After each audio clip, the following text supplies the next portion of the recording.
DRS drag reduction system എന്ന് പറയുന്നത് formula 1ൻ്റെ ഒരു ഓവർടേക്കിംഗ് ടൂളാണ്. എന്ന് വെച്ച് കഴിഞ്ഞാൽ റേസിനിടയിൽ 2 കാറുകൾ ഇപ്പം 2 സെക്കൻഡ് ഗ്യാപ്പിൽ വന്നു കഴിഞ്ഞാൽ ആ പുറകിലുള്ള ഡ്രൈവറിനാണ് ഈ DRS കൊണ്ട് ഏറ്റവും യൂസ് ഉള്ളത്. പക്ഷെ മുമ്പിൽ പോകുന്ന ഡ്രൈവർക്ക് അതൊരു ഡിസഡ്വാൻറ്റേജ് ആണ്. പക്ഷേ 2023 സിംഗപ്പൂർ ഗ്രാൻഡ് പ്രിയിൽ കാർലോസ് സൈൻസ് റേസ് ലീഡ് ചെയ്യുമായിരുന്നു. ആ സമയത്ത് പുള്ളി DRS യൂസ് ചെയ്ത് ആ ലീഡ് നിലനിർത്തി റേസ് വിൻ ചെയ്തു. അതെങ്ങനെയാണെന്ന് എക്സ്പ്ലെയിൻ ചെയ്യാം. സോ റേസ് സ്റ്റാർട്ട് ചെയ്തു, സ്മൂത്തായിട്ട് പോയിക്കൊണ്ടിരിക്കുകയാണ്. ഇടയ്ക്കൊരു സേഫ്റ്റി കാർ വന്നു. അപ്പം ഡ്രൈവേഴ്സ് മിക്കവരും പിറ്റ് ചെയ്ത് ഫ്രഷ് ടയേഴ്സ് ഇട്ടു. അപ്പം ബാക്കിയുള്ള റേസ് എല്ലാം ആ ഒരു ടയറിൽ ഫിനിഷ് ചെയ്യാന്നുള്ള രീതിയിൽ പോവുകയാണ്. ലാബ് 42 ആയപ്പം കാർലോസ് സൈൻസ് P1 വന്നു. P2 ജോർജ് റസലും P3 ലാൻഡോ നോറിസും വന്നു. പക്ഷേ ലാബ് 44 ഒരു വെർച്വൽ സേഫ്റ്റി കാർ വന്നതുകൊണ്ട് മെഴ്സിഡസ് ജോർജ് റസലിനെ പിറ്റ് ചെയ്തിട്ട് പുതിയ സെറ്റ് ഓഫ് ടയേഴ്സ് ഇട്ടു.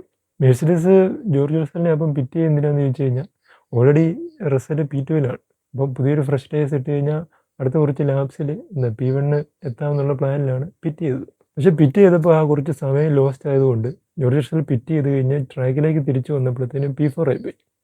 പക്ഷേ ലാബ് 54 ആയപ്പോഴത്തേനും ചാൾസ് ലെക്ലർക്കും ജോർജിനെ ഓവർടേക്ക് ചെയ്ത് P3 വന്നു. എന്ന് വെച്ച് കഴിഞ്ഞാൽ ജോർജ് റസലിന് പോഡിയം കിട്ടണമെങ്കിൽ 10 ലാബിനുള്ളിൽ 2 പേരിനെ ഓവർടേക്ക് ചെയ്യണം. അത് റസലിന് ഭയങ്കര എളുപ്പമായിരുന്നു, കാരണം റസൽ ഫ്രഷ് ടയേഴ്സിലാണ്. ഇങ്ങനൊരു സിറ്റുവേഷൻ വന്നു കഴിഞ്ഞാൽ മോസ്റ്റ് ഓഫ് ദി ഡ്രൈവേഴ്സ് അവരുടെ ലീഡ് കൂട്ടാനേ നോക്കത്തുള്ളൂ. അതായത് ലാൻഡോ നോട്ട്സാണ് P2 അപ്പോൾ ലാൻഡോട്ടുള്ള ഡിസ്റ്റൻസ് കൂട്ടാനായിട്ടേ ശ്രമിക്കത്തുള്ളൂ. പക്ഷേ ഇവിടെയാണ് കാർലോസ് സൈൻസ് എത്ര ജീനിയസ് ആയിട്ടുള്ള ഒരു ഡ്രൈവറാണെന്ന് തെളിയിക്കുന്നത്. ആ വർഷം റെഡ് ബുള്ളാണ് ഏറ്റവും ഡൊമിനൻ്റ് ആയിട്ട് പെർഫോം ചെയ്ത ടീം. അതുകൊണ്ട് കൺസ്ട്രക്ടേഴ്സ് ചാമ്പ്യൻഷിപ്പ് അവർക്ക് തന്നെ കിട്ടാനാണ് സാധ്യത. പക്ഷേ സെക്കൻഡും തേർഡും ഫെറാറി മെഴ്സിഡസ് ഈക്വലായിട്ട് ഫൈറ്റ് ചെയ്യുന്നുണ്ട് അവർ.